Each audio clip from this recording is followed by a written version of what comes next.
নমস্কার বন্ধু। আজ হোমিওপ্যাথির এক দারুণ টপিকস, খুব মূল্যবান টপিকস, যেটা মানব জীবনে একটা অভিশাপ বলতে পারেন। শুধু পশ্চিমবঙ্গ বা ভারতবর্ষে নয়, গোটা পৃথিবীব্যাপী এই রোগ একটা মারণ রোগে পরিণত হয়েছে। যে রোগ সম্পর্কে আজকে আমরা আলোচনা করব, সেই রোগের নাম হচ্ছে সিওপিডি। সিওপিডির ফুল ফর্ম হচ্ছে C for chronic, O for obstructive, P for pulmonary, D for disease. অর্থাৎ একসঙ্গে করলে হবে ক্রনিক অবস্ট্রাকটিভ পালমোনারি ডিজিজ। তাহলে আপনারা নাম শুনে নিশ্চয়ই বুঝতে পারছেন যে রোগটা হচ্ছে ক্রনিক। অবস্ট্রাকটিভ মানে হচ্ছে কোথাও অবস্ট্রাকশন থাকতে হবে বা বাধা থাকতে হবে। পালমোনারি মানে হচ্ছে যে লাং সংক্রান্ত, একে বলা হয় পালমোনারি ডিজিজ মানে রোগ। তাহলে ক্রনিক অবস্ট্রাকটিভ পালমোনারি ডিজিজ গোটা পৃথিবীতে আজ এক বিরাট সমস্যা। সেই সমস্যা আমাদের এই ভারতবর্ষ তথা পশ্চিমবঙ্গেও খুব একটা কম নয়। আজকে আমরা এই সিওপিডির চুলচেরা বিশ্লেষণ করব এবং একদম শেষে হোমিওপ্যাথিতে কিভাবে এটাকে সম্পূর্ণভাবে নিরাময় করা যায় বা একটা পেশেন্টকে কিভাবে কত তাড়াতাড়ি আরোগ্য করা যায় তারই বিশ্লেষণ আমরা আজকে করব। এই রোগ যদি খুব আর্লি আমরা ডিটেক্ট করতে পারি, খুব তাড়াতাড়ি যদি আমরা ডিটেকশন করতে পারি, তাহলে এই ট্রিটমেন্ট দিয়ে একে সুস্থ করা যায় এবং একে ফলো আপ করে প্রিভেন্ট করা যায়। তাহলে গোটা পৃথিবীব্যাপী সিওপিডি যে মারণ রোগ, তার আজকে কিছু কারণ, কিছু লক্ষণাবলী, কিছু সাইন অ্যান্ড সিমটম, কিছু মেথড ওষুধ ছাড়া, কিছু ডায়েট অ্যান্ড রেজিমেন এবং সর্বোপরি আমরা এর হোমিও ট্রিটমেন্ট সম্পর্কে আলোচনা করব। এই আলোচনা শুরু করার আগে এই সিওপিডি সম্পর্কে কতিপয় কথা আপনাদের জেনে রাখা ভালো। গোটা পৃথিবীব্যাপী 384 মিলিয়ন পেশেন্ট এই মুহূর্তে ভুগছেন সিওপিডিতে, আর প্রতি বছর 3 মিলিয়ন পেশেন্ট এই সিওপিডিতে মারা যাচ্ছে গোটা পৃথিবীব্যাপী। 3 নম্বর, গোটা পৃথিবীতে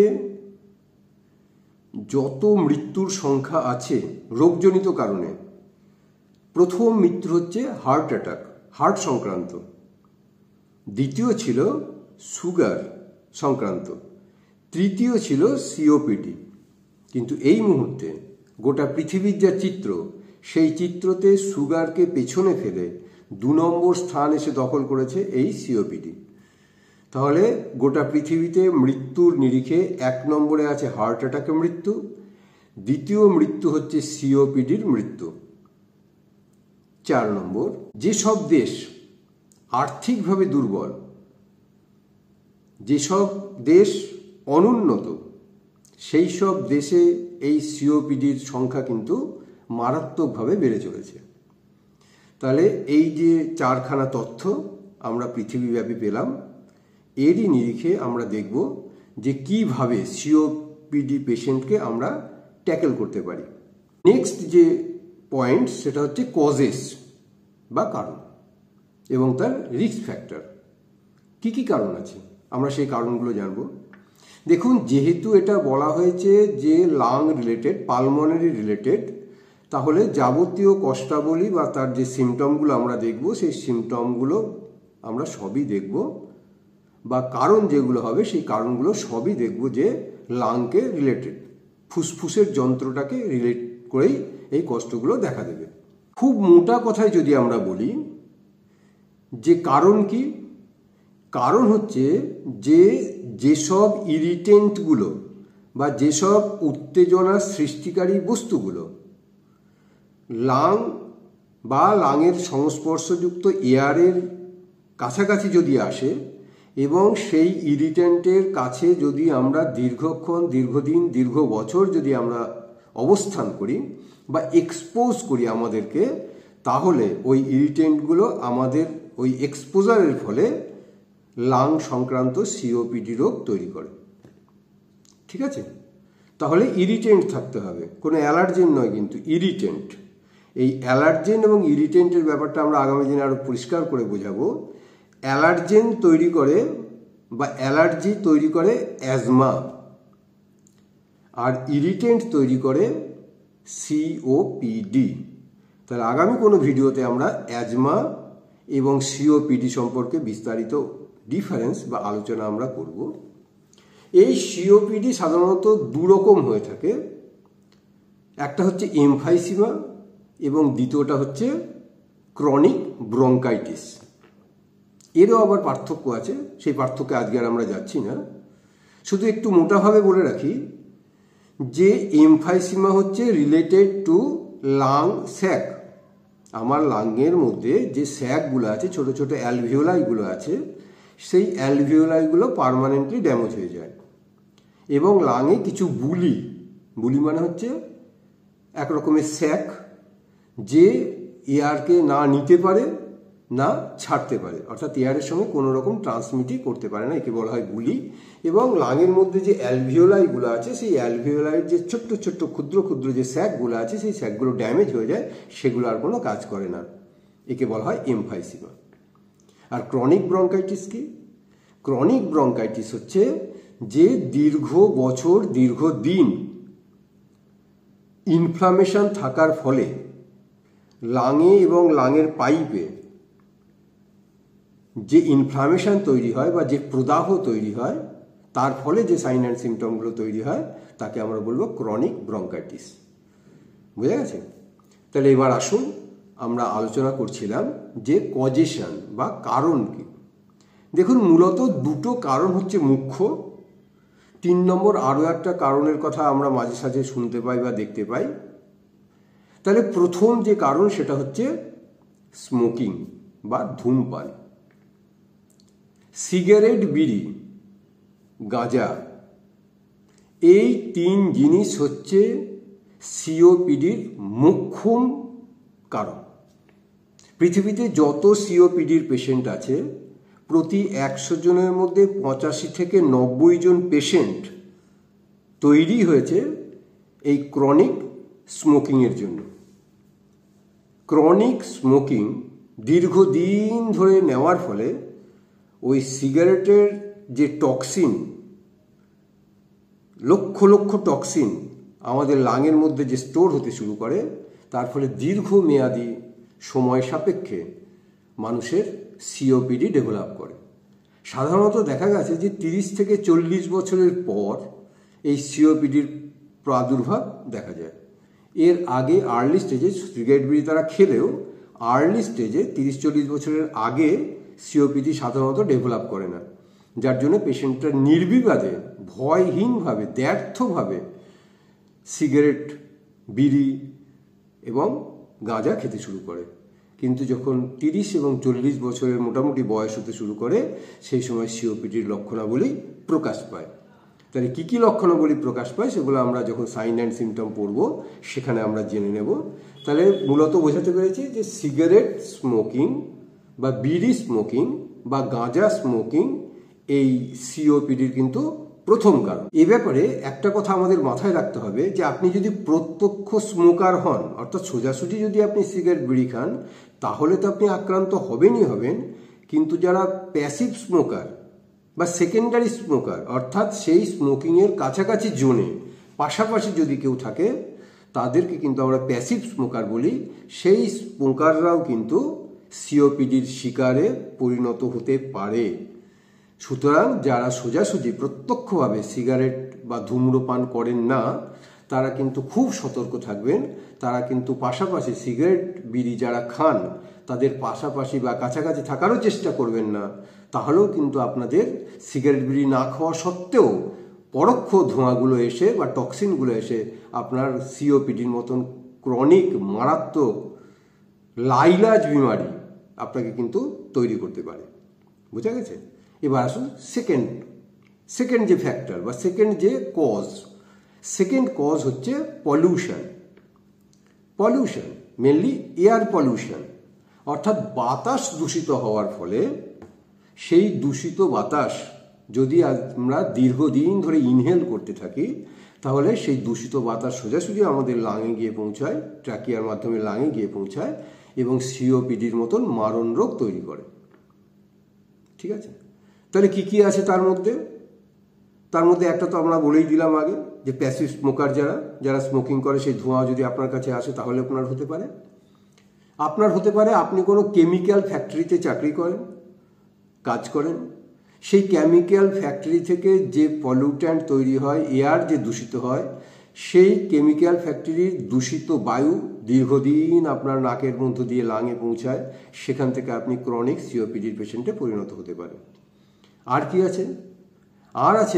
যে যন্ত্রচালিত পেট্রোল ডিজেল দ্বারা যন্ত্রচালিত যে গাড়ি রাস্তাঘাটে ঘোরে, সেই গাড়ির ধোঁয়া থেকে আপনি সিওপিডির পেশেন্টে পরিণত হতে পারেন। আর কিছু হতে পারে, যেসব লেবারেরা কামারশালায় কাজ করে, যাদেরকে ওই হাঁপড়ে কয়লা দিয়ে হাঁপড়ে আগুন জ্বালিয়ে ধোঁয়ার মধ্যে দিয়ে আগুন জ্বালিয়ে কামারশালার কাজ করতে হয়, তারা এর শিকার হতে পারে।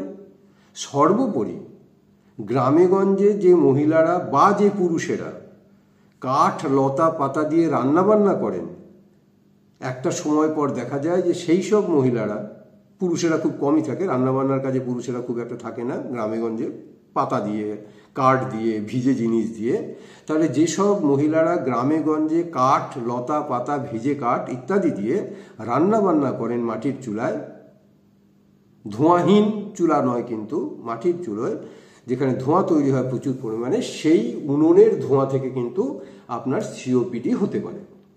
আর কিছু হতে পারে কি আপনি প্লাস্টিকের কারখানায় কাজ করেন, সেই প্লাস্টিকের কারখানা কেমিক্যাল দিয়ে প্লাস্টিক তৈরি হয়, চেয়ার টেবিল ফার্নিচার তৈরি হয়, সেখান থেকে কিন্তু আপনি সেই সব কারখানায় কাজ করলে কিন্তু আপনি সিওপিডি পেশেন্টে পরিণত হতে পারেন। এছাড়া আছে যারা অ্যাসবেস্টসের কারখানায় কাজ করেন, সেই অ্যাসবেস্টসের গুঁড়ো আপনার নাকে গিয়ে আপনার সিওপিডি হতে পারে। এছাড়াও যারা বাড়িতে ইচ্ছে মতন মসকুইটো কয়েল ব্যবহার করছেন বা রাত্রেবেলা মশার উপদ্রব থেকে রেহাই পাওয়ার জন্য যারা রিফিল ব্যবহার করছেন, মসকুইটো কয়েল না হলেও রিফিল যেগুলো ব্যবহার করছেন, সেই ক্রমান্বয়ে সেই সব কেমিক্যাল যুক্ত হাওয়া এয়ার আপনি রাতের পর রাত নেওয়ার ফলে আপনি এবং আপনার বাড়ির সদ্য শিশুরা বা অন্যান্য প্রার্থীরা তারা কিন্তু ক্রনিক সিওপিডির পেশেন্টে পরিণত হতে পারে। বুঝাতে পেরেছি?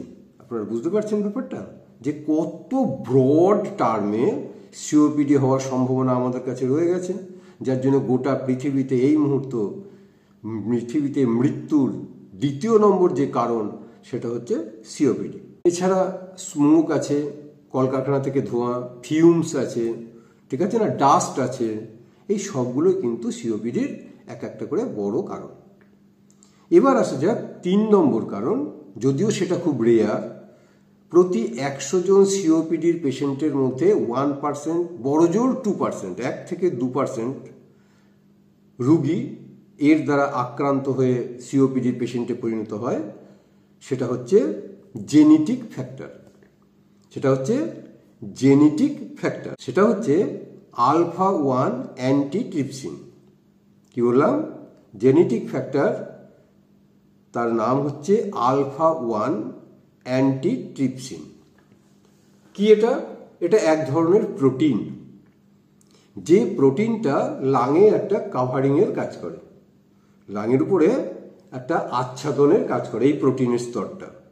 যদি কখনো কোনো কারণে এই alpha-1 প্রোটিনের স্তর লাং থেকে সরে যায় বা লাঙে আক্রান্ত হয় বা তৈরি না হয়, তাহলে বাইরের এই স্মোক বা ফিউমস বা কেমিক্যালস যেগুলো সোজাসুজি লাঙে গিয়ে তার কাজ তৈরি করে, তার ফলে সিওপিডি তৈরি হয়। তাহলে অ্যান্টিট্রিপসিন বা আলফা 1 প্রোটিনের স্তর যদি লাংয়ের বাইরে না থাকে তাহলে 1 থেকে 2% পেশেন্ট জেনেটিক্যালি সিওপিডির পেশেন্টে পরিণত হয়। বোঝা গেছে? তাহলে এই মূল 3টে কারণ, কিন্তু 3টে কারণের 2টো মেজর কারণ, সেটা হচ্ছে স্মোকিং, তারপরে হচ্ছে পলিউটেড এয়ার, 3 নম্বর জেনেটিক ফ্যাক্টর খুব কম দায়ী। আমরা বোঝাতে পেরেছি কারণগুলো?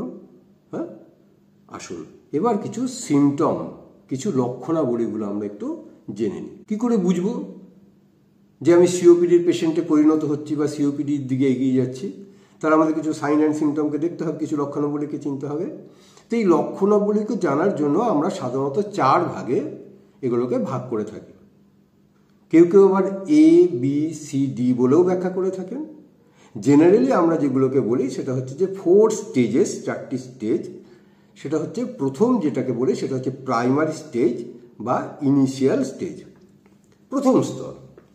সেই প্রথম স্তরে পেশেন্টদের কি হয় না, প্রথম স্তরে সাধারণত একটু সর্দি কাশি থাকে, নাক দিয়ে জল পড়ে, অল্প অল্প একটু কফ কাশি বেরোতে পারে।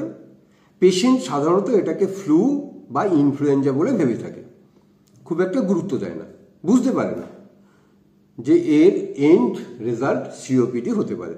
তাহলে এই যে প্রথম কিছু লক্ষণাবলী, সেখানে নাক দিয়ে জল পড়া, অল্প স্বল্প কাশি, কিছু কফ বেরোনো, হ্যাঁ, একেই আমরা বলবো ফার্স্ট স্টেজ। এই স্টেজটা পেশেন্ট নিজেও বুঝতে পারে না কি আমি আক্রান্ত, সেভাবে যে আমার ইনফ্লুয়েঞ্জা হয়েছে বা ফ্লু হয়েছে, তার ওষুধপত্র খায় বা সেইভাবে ম্যানেজমেন্ট করে। সেকেন্ড স্টেজ বা দ্বিতীয় স্তর, দ্বিতীয় স্তরেও খুব একটা বাড়াবাড়ি কিছু থাকে না।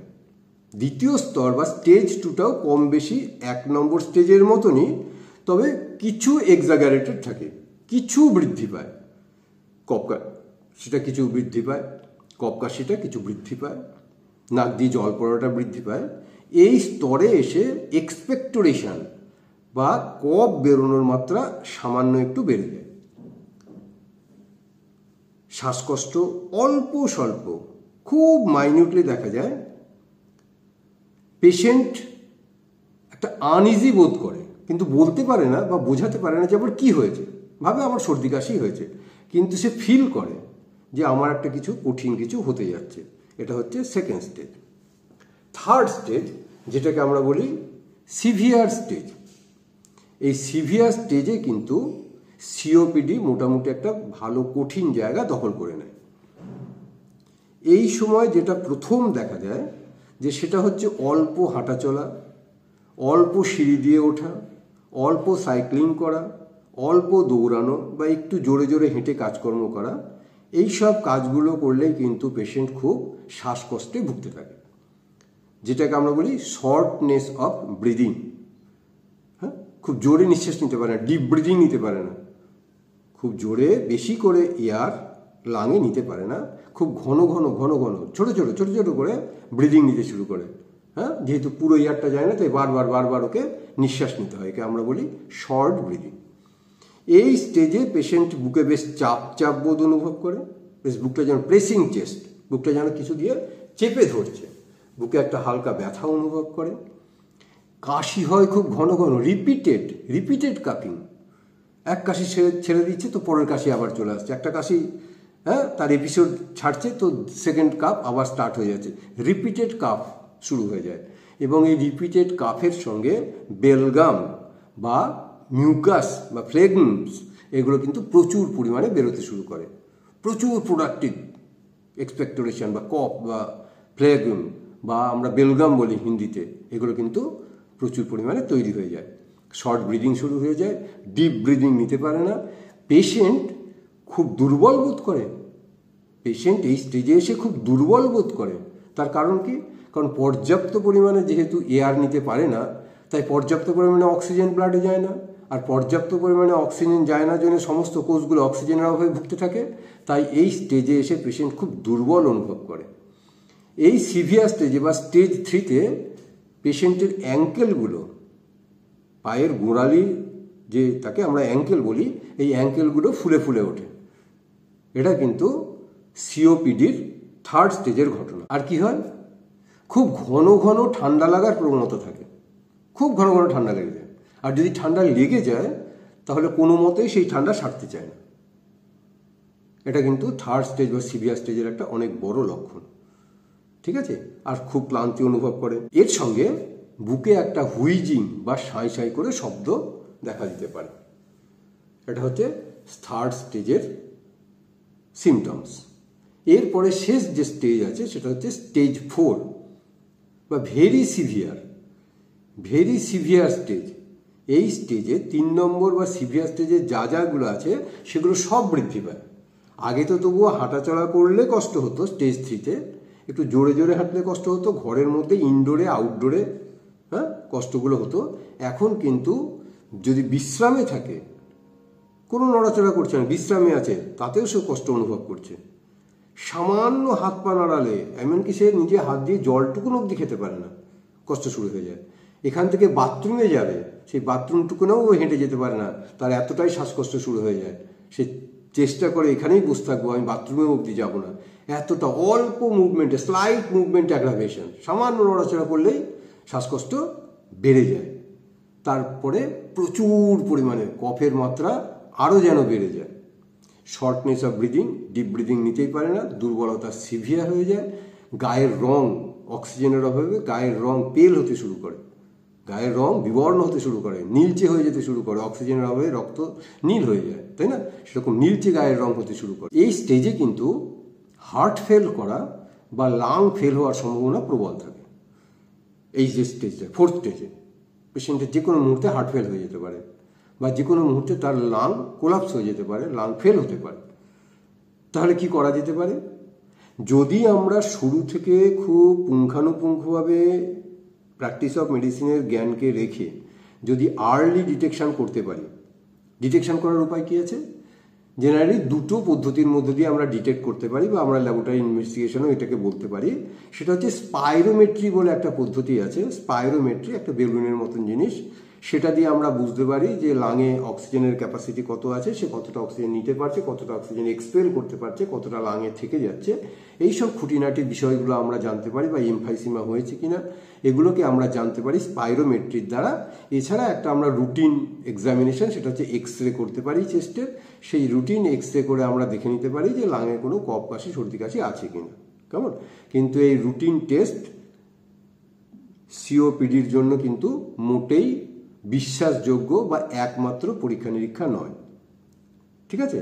আমরা উইদাউট স্পাইরোমেট্রি টেস্ট আমরা সিওপিডিকে কোনো মতেই ডিটেকশন করতে পারবো না। তাহলে যদি আপনি এটাকে বুঝতে পারেন, তাহলে সময় নষ্ট না করে সোজাসুজি কোনো অভিজ্ঞ হোমিওপ্যাথি ডাক্তারের কাছে পৌঁছে যান এবং তাকে গিয়ে ভালোভাবে আপনি আপনার কষ্টের কথা বলুন।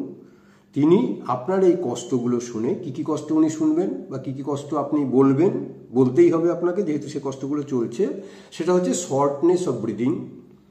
আপনি খুব ঘন ঘন নিঃশ্বাস নিচ্ছেন, ডিপ ব্রিদিং নিতে পারছেন না। ডিপ ব্রিদিং নিলেই আপনার খুব কষ্ট বেশি হচ্ছে, মনে হবে যেন হার্ট ফেল হয়ে যাবে, লাং ফেল হয়ে যাবে। অল্প মুভমেন্টেই আপনার কষ্ট খুব বাড়ছে, আপনার বুকের মধ্যে একটা সাঁই সাঁই করে শব্দ হচ্ছে। ঠিক আছে? আপনার অক্সিজেনের মাত্রা ক্রমশ কমে যাওয়ার জন্য দুর্বলতা সিভিয়ার আপনি অনুভব করছেন, হ্যাঁ, এবং প্রচুর পরিমাণে কফ তৈরি হচ্ছে। এই কটা সিমটম যদি ডাক্তারবাবু পেয়ে যান, তাহলে ডাক্তারবাবু আপনাকে 90% দায়িত্ব নিয়ে বলতে পারেন কি আপনি সিওপিডির পেশেন্টে পৌঁছে যাচ্ছেন। যদিও স্পাইরোমেট্রি টেস্ট করলে 100% বলা সম্ভব হয় যে হ্যাঁ আপনি সিওপিডিরই পেশেন্ট। বুঝা গেছে? অনেক সময় হয় কি হার্টের সঙ্গে আমরা এই সিওপিডিকে গুলিয়ে ফেলি। হার্টের কিন্তু এরকম সমস্যা তৈরি হয়, নিঃশ্বাসের কষ্ট তৈরি হয়, বুক যেন চেপে চেপে ধরছে, নিঃশ্বাস নিতে কষ্ট হচ্ছে, বুকে ব্যথা করছে, খুব দুর্বলতা বোধ করছেন, রক্ত চলাচল কমে যাচ্ছে। তাহলে আমরা আগামী দিনে দেখব যে হার্ট ডিস্টার্ব করলে সেখানে কী ধরনের কষ্ট হয় আর সিওপিডির জন্য লাঙে কী ধরনের কষ্ট হয় সেটা আমরা আলাদা ভিডিওতে আলাদা দিনে চেষ্টা করব বোঝার। ওকে? তাহলে এখন আমরা সোজাসুজি কিছু হোমিওপ্যাথি মেডিসিনের আলোচনার মধ্যে প্রবেশ করব। তার আগে বলে রাখি যে কীভাবে ট্রিটমেন্টটা কমপ্লিট হতে পারে। ট্রিটমেন্ট কমপ্লিট হতে পারে হোমিওপ্যাথি বা অ্যালোপ্যাথি বা আয়ুর্বেদিক ওষুধের দ্বারা বা মেডিসিন। সেকেন্ড হতে পারে সেটা হচ্ছে কিছু এক্সারসাইজ, সেই এক্সারসাইজের দ্বারা হতে পারে। এছাড়া যদি আপনি ওই অ্যাডিকশানগুলোকে, সিগারেট, বিড়ি, গাঁজা, এগুলোকে যদি আপনি বন্ধ করতে পারেন, তাহলে আপনি এখান থেকে মুক্তি পেতে পারেন বা আপনি নিরাময় হতে পারেন।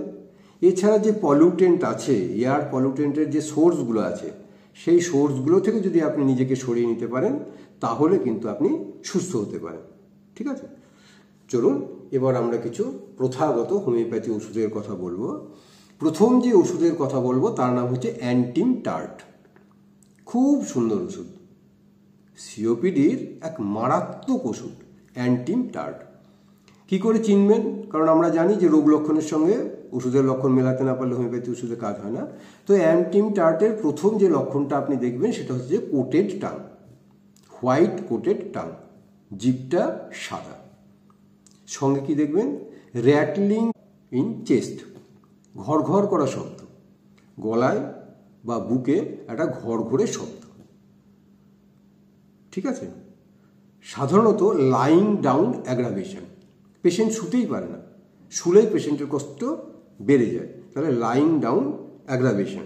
কাফ উইদাউট এক্সপেক্টোরেশন, কাশি হচ্ছে খুব কিন্তু কফ বেরোচ্ছে না।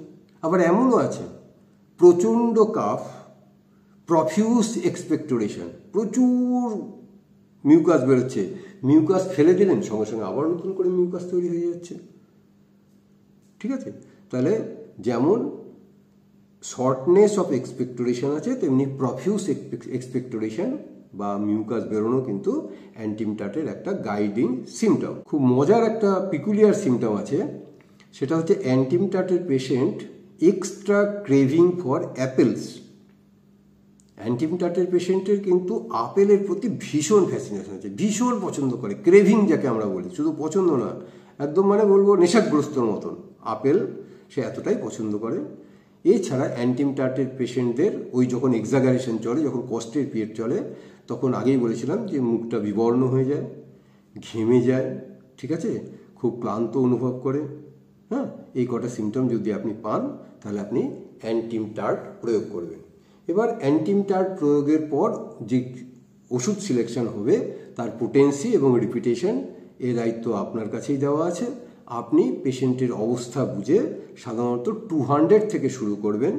আমরা যে পদ্ধতিতে দিই সেটা হচ্ছে যে 1 গ্লাস জলের মধ্যে 2টো গ্লোবিউলস, যদি গ্লোবিউলসে দেন, যদি আপনি ড্রপে দেন তাহলে একটা ড্রপ দিয়ে সেটাকে 10 বার করে একই দিকে ক্লকওয়াইজ নাড়িয়ে সেখান থেকে 1 চামচ করে ওষুধ 4 ঘন্টা পর পর প্রয়োগ করবেন।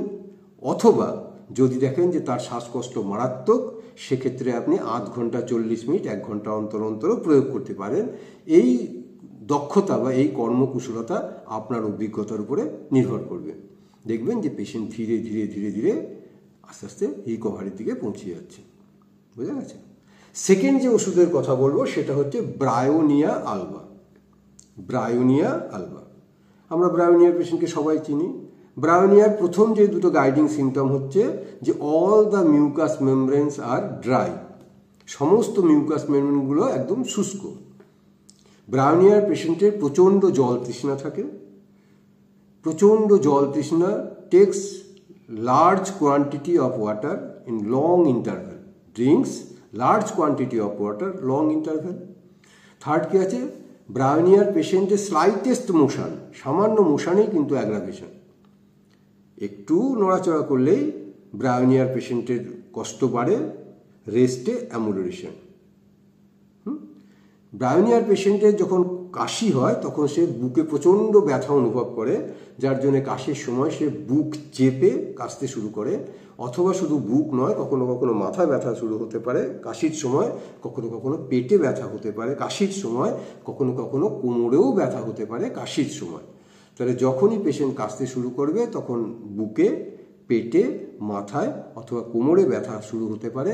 সেই জন্য সে বুক, মাথা, কোমর চেপে ধরে কাশে। বুঝে গেছে? এক্সপেক্টোরেশন প্রায় বেরোয় না বললেই চলবে। পেশেন্ট যেদিকে ব্যথা সেই দিকে যদি চাপ দিয়ে শোয় তাহলে সে শান্তি অনুভব করে, ফিলস বেটার।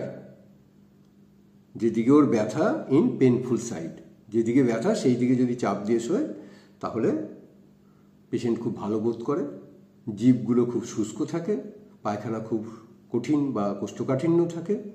ঠিক আছে, এই কটা সিমটম যদি আপনি পান তাহলে আপনি ওকে ব্রায়োনিয়া দেবেন। পোটেন্সি, রিপিটেশন আগে যা বলেছি তাই 200 দিয়ে শুরু করবেন। নেক্সট যে ওষুধের কথা বলবো সেটা হচ্ছে লাইকোপোডিয়াম। লাইকোপোডিয়াম ক্ল্যাভেটাম, খুব সুন্দর ওষুধ। লাইকোপোডিয়ামের আমরা গাইডিং সিমটম কি জানি, যে 4 to 8 PM অ্যাগ্রাভেশন, অর্থাৎ শ্বাসকষ্ট, কাশি, সর্দি সব কিছু আফটারনুন অথবা ইভিনিংয়ে অ্যাগ্রাভেশন, বিকেলের দিকে বা সন্ধ্যের দিকে অ্যাগ্রাভেশন, অর্থাৎ 4 to 8 PM অ্যাগ্রাভেশন হচ্ছে প্রথম গাইডিং সিমটম। সেকেন্ড হচ্ছে যে লাইকোপোডিয়ামের পেশেন্ট খুব মিষ্টি প্রিয়, লাইকোপোডিয়ামের পেশেন্ট খুব মিষ্টি খেতে পছন্দ করে। লাইকোপোডিয়ামের patient generally right sided medicine, তাহলে যে কোনো ধরনের বুকের কষ্ট বা কফ কাশির কষ্ট বা বুক ব্যথা বা শ্বাসকষ্ট জেনারেলি ডান দিকে বেশি অনুভব করে। হ্যাঁ, রাইট সাইডেড মেডিসিন বলে আমরা লাইকোপোডিয়ামকে চিনে থাকি।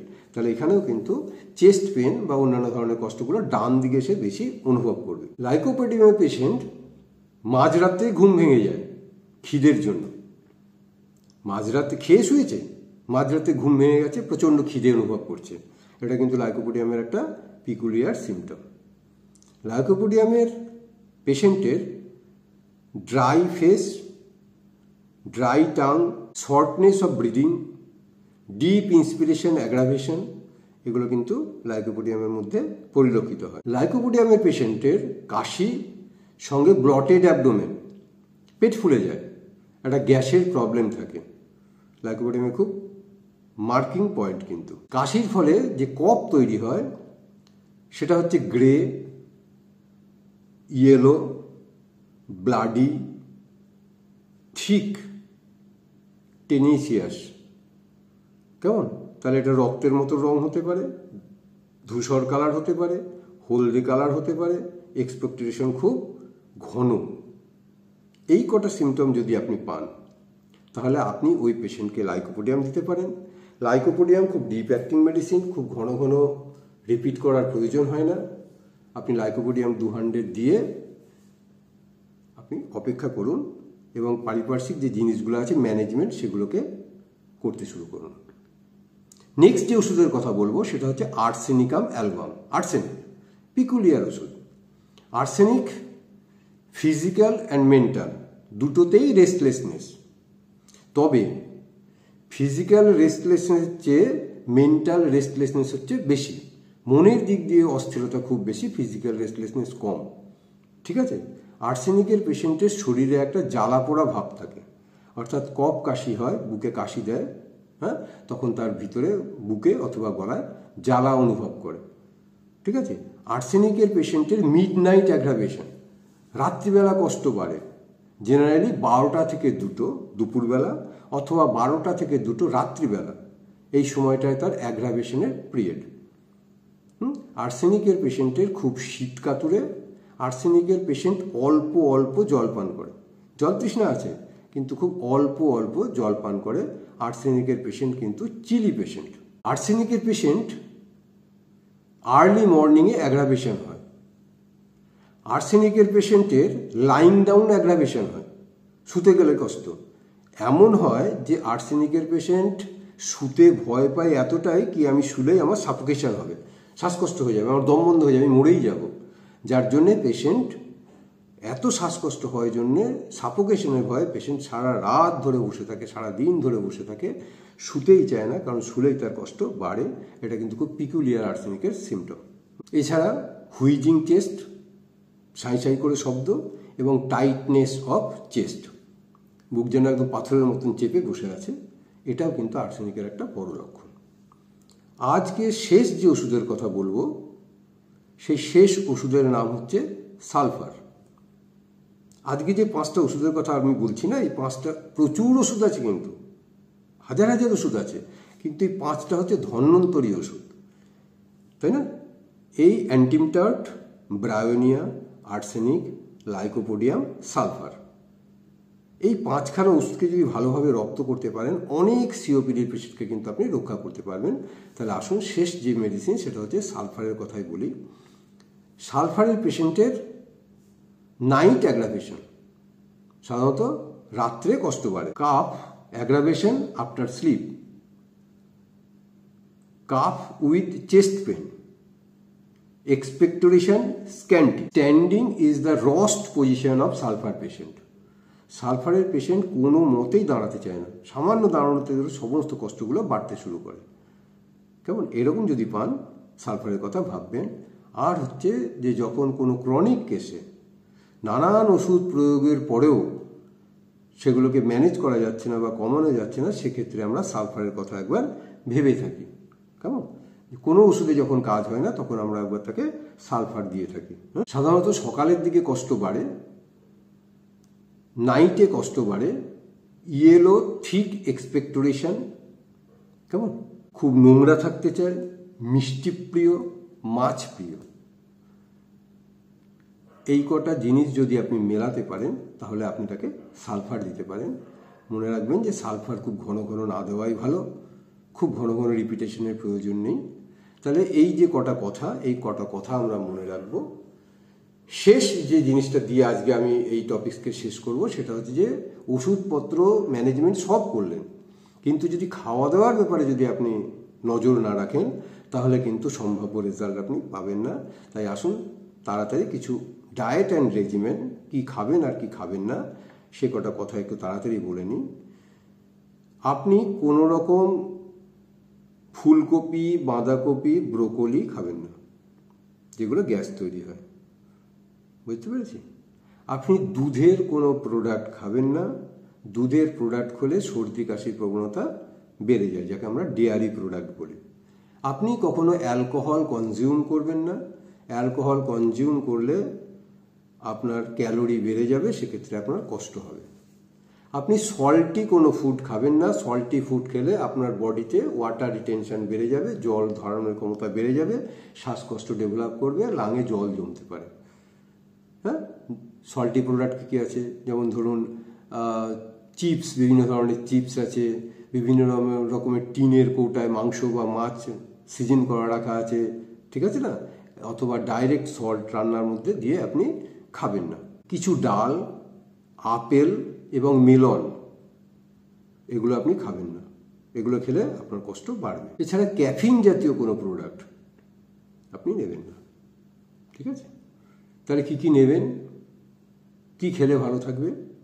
লিন প্রোটিন, যাতে খুব অল্প মাত্রায় প্রোটিন আছে, চিকেন, ছোট মাছ, কিছু ডাল, হ্যাঁ, অ্যাভোকাডো, হ্যাঁ, ফলের মধ্যে অ্যাভোকাডো, এগুলো আপনার জন্য খুব উপকারী। প্রচুর পরিমাণে জল নেবেন, ফ্রুটস এবং ভেজিটেবলস বেশি করে নেবেন, মনে কাম অ্যান্ড কোয়াইট থাকবেন। এই কটা কথা যদি আজকে আমরা মেনে চলি, তাহলে কিন্তু আমরা আমাদের সিওপিডিকে আমরা ম্যানেজ করতে পারি। তাহলে আগামী দিনে আরও সুন্দরভাবে এগুলোকে বর্ণনা করব অন্যান্য ওষুধ দিয়ে। আজকের জন্য বিদায় নিচ্ছি। আপনারা সকলে সুন্দর থাকুন, স্বাস্থ্যবান থাকুন, এবং আমাদের সোসাইটিতে যে এত সিওপিডির পেশেন্ট আছে, সেই সিওপিডির পেশেন্টকে আন্তরিকতার সঙ্গে ট্রিটমেন্ট করে তাদেরকে সুস্থ করুন। হোমিওপ্যাথির জয় জয়াকার হোক, এই বলে আজকের জন্য বিদায় নিচ্ছি। নমস্কার।